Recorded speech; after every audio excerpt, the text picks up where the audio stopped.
All right, man. So apparently, it's a lot of discussion talked about what our Detroit Pistons needs right now. You keep people ahead of this Schroeder stuff, which it can happen at any moment. It's gonna happen when you least expect it. Um, you got people saying they need a PJ Washington type guy. I'm like, do people not really know what the Pistons really need? The Pistons need another guy that can score on the wing. That was the whole thing about going out there and getting a brother. Um,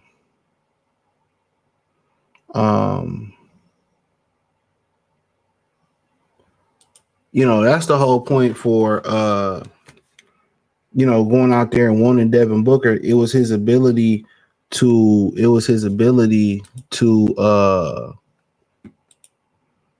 score the basketball. That was the ability. It was the ability for him to be able to score the basketball. So they need somebody else that can score. I know you got Karis LeVert, Jaden Ivey, K Cunningham.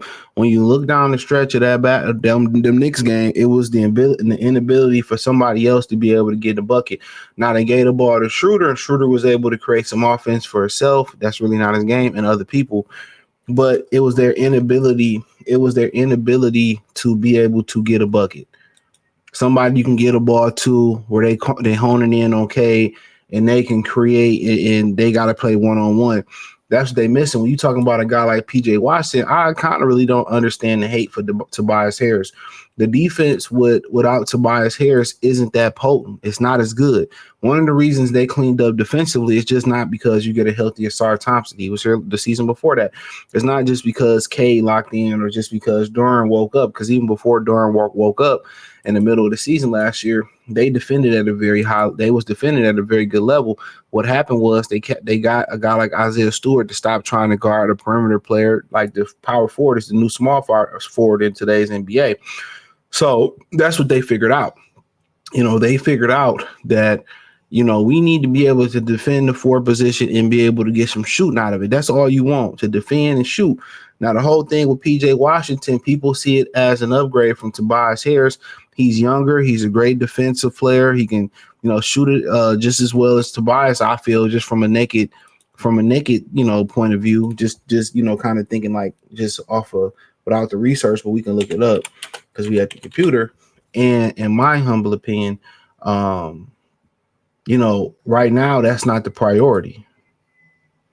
That's really not the priority because what you gonna say? You gonna play him at small forward and put Asar on the bench, or you gonna put Asar at the 2 and then put him at small forward to bring Ivy off the bench? Like, yeah, I don't know. He shoots only 73% from the free throw line. That's concerning, but he's shooting 38% from 3. So, I mean, yeah, he's a little bit shorter than Tobias Harris, I believe, at 6'7", but he does a great job, defensively. But right now, that's not the priority. You're pretty good with Tobias Harris. I don't see a huge upgrade from PJ Washington to or Paul Jermaine Washington to Tobias Harris. So to me, to go out your way and pick up a guy like that, it's not a huge upgrade. Yeah, he shoots about 3% from 3 better than Tobias. Tobias shoots a better free throw percentage and a higher field goal percentage. Yeah, and PJ, they mirror each other, and PJ rebounds at a higher clip. So if you were to do a deal like that, then what would you do with Tobias Harris? Do you just let the contract run out and you bring PJ off the bench, or you bring Tobias off the bench? Because in reality, he is in the last year of his deal for $14 million. So you're going to have to turn around and pay PJ Washington as well. So how does that really work out? And what do you pay him? So the salary is doable, especially under the trade exception they would have. So they literally, if they don't, they can go out there and get him. I know that, Dallas ain't trying to swap, that 14 for 25 with all the talent they got. So if you can go out there and absorb that for a pick, whatever, that'll make sense. And then, you say we'll roll Tobias off and we'll pay PJ next year and put PJ at the 4. And that's cool. I have no issue, but that still doesn't fix your problem. Your main problem why you couldn't beat the Knicks outside of injuries was you had nobody else that can create a shot.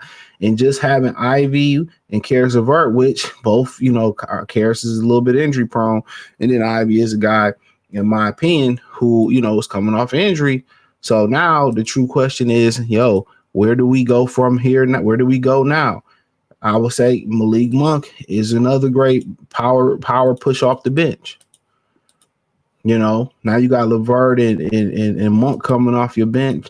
And if stuff don't go right, either one of them is very capable, especially Monk, of stepping in and starting.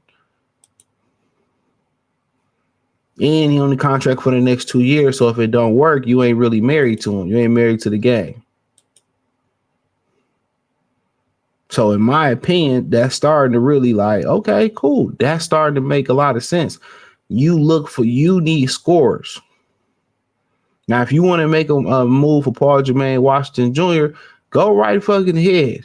But make sure you secure another score.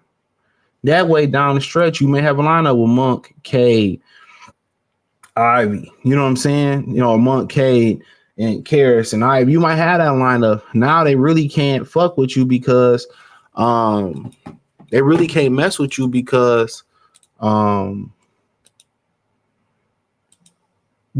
now everybody is capable of putting the ball on the floor and getting the bucket. A lot of those guys are capable of spotting up and shooting the ball. So now Cade get the bust a little bit more loose, so they can't really double Cade because now you have people that's a threat to not even catch and shoot, but catch and attack. So that's what you're looking for. When you look down the stretch, their problem wasn't Tobias Harris losing that series outside of a couple injuries. Their problem was nobody else can create a shot. Now, do I still have concerns about somebody being able to control the ball down the stretch and distribute? Because, Karras can control the ball down the stretch. Monk can control the ball down, but they're not distributors. Yes, I would try to convince a guy like Chris Paul to come here. Look here. I know you're trying to stay close to the West Coast. I feel you on that. But I'm trying to convince a guy like him to come here and be that ball handler. Okay, you may not start here, but I tell you this, you probably going to close a lot of games out in important moments. You know what I'm saying? So that's who I would try to really convince. That's who I really would try to convince to come here and be a part of this, in my opinion. So I know I may be in a minority in my train of thought, but it's just the way I see it. They need more attackers, more people that can create their own shot.